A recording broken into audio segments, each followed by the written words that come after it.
Planet X is approaching. The evidence is all around us, but many of us refuse to look. Because to look is to know, and once you know, you are forced to take action. It becomes real for you, and your mind and body will no longer let you sit still idly. There have been literally hundreds of articles recently about the rich building bunkers. From luxury underground neighborhoods to individual underground castles that make your home look like it wishes it was a bunker. Not only the rich, though. No, some other smart, normal, regular folks have begun building or have built underground bunkers as well. Granted, these are not the marble and glass masterpieces that the rich have produced for themselves, but they are very livable and functional bunker systems. Most are single-family bunkers, but a few have gone all in and built larger units. Building a bunker is not a cheap endeavor, nor is it something that you should take lightly. It requires thought, planning, foresight, and knowledge. But if you are one of those who see that things will likely get worse in the future, or if you've been following the saga of Planet X, or you know that World War will once again knock on our door, then a bunker might seem like a natural thing for you to own. You own insurance in case of a car accident, or a tree falling on your house, or a flood or a fire, don't you? These things hardly ever happen, but you are nonetheless insured. What insurance do you have against a world war, or a world without the rule of law?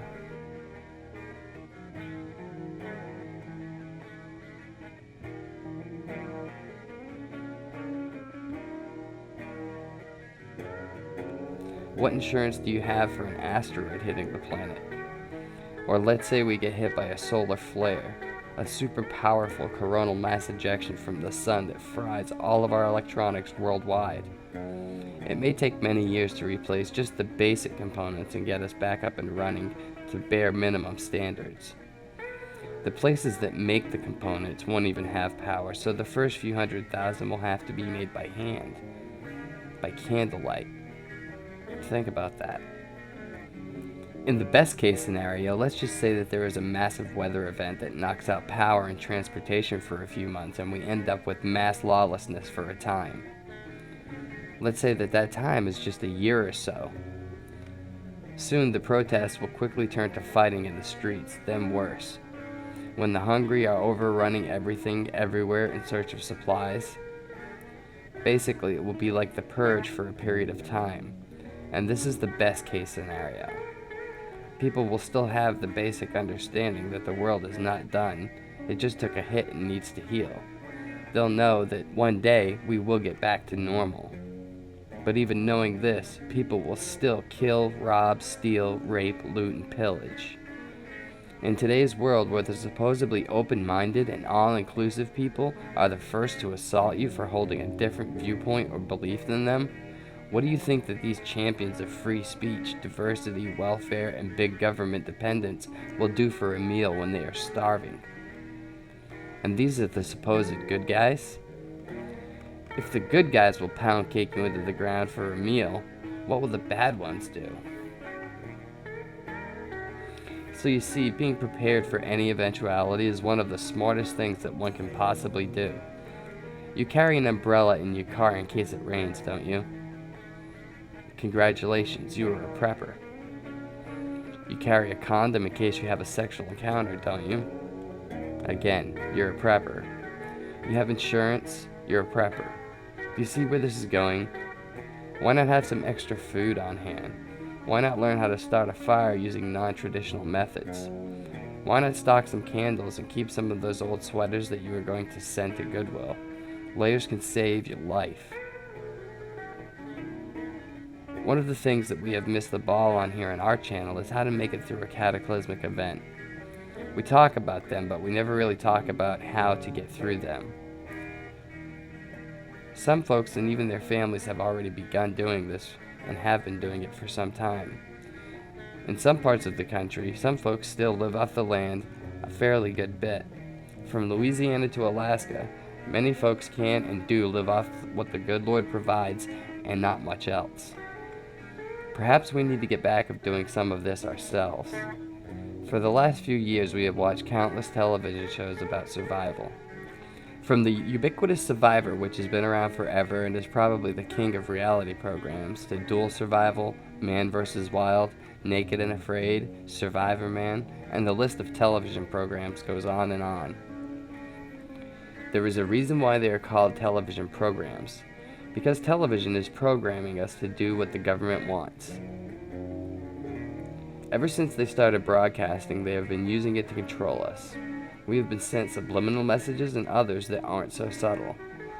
All of this is an effort to control us, to control what we do, what we buy, and what we think.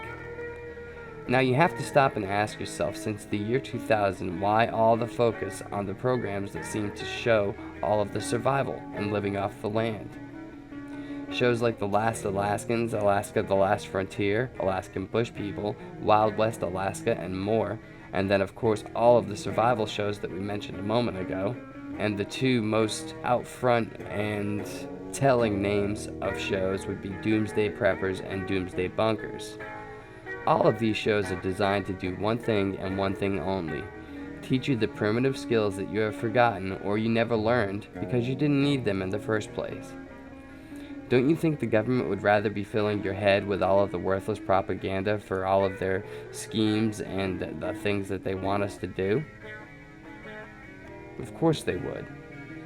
But they need someone to be around when all of this passes, so they will show us how to do it. And for those of us who are smart enough to start practicing now, or those of us who are lucky enough to remember a few tricks when the time comes, we will be the ones to inherit the earth, but will still be the next race of slaves for them to lord over. Who can deny that volcanism, earthquakes, and strange weather activity isn't at its peak level since recorded time? Like I have said so many times in my videos, this could be due to Planet X passing, or it could be a normal part of Earth's regular, normal cycles. Or perhaps it's both. Perhaps the passage of Planet X is just one of Earth's normal cycles, and they are aware of this. Just like that scene from Apocalypto that I mention so often, and if you haven't watched it, it's for free right here on this channel, so you should go check it out. But the scene where the elders are using an eclipse to show that they can speak to the gods, and they ask him for forgiveness, and they ask him to do things like return the sun, and he does it. Today's modern leaders use the same tactics with modern science to cause crisis-level events, and then they race in to solve the problem. Of course, with the cost being passed on to you and me. This allows them to continue living their lavish lifestyles and to still reign over us. You don't need to be a rocket scientist to figure this out. It's laid out so plainly that if you bother to look objectively for 5 minutes, you will see it as plain as day. However, if you are particularly dense, they still take care of that for you too, by putting it right out front in the movies that we watch and rubbing our faces in it. Look at the movie Crisis is Our Business with Sandra Bullock. It was a flop, and I think it was intended to be, but it had to be put out there. This movie had Sandra Bullock tell us the whole plot line of our lives, and we all took it as a joke. Oh, it's just a movie, it can't be real. That's what they wanted us to think.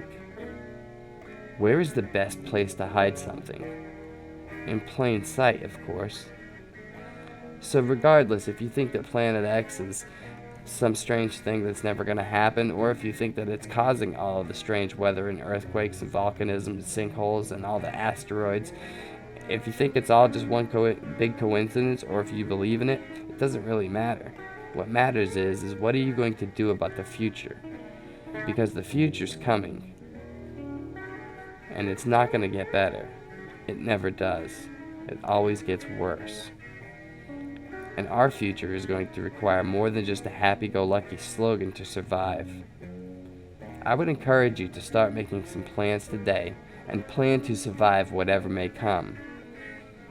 Because the one thing we know for sure is it's definitely coming.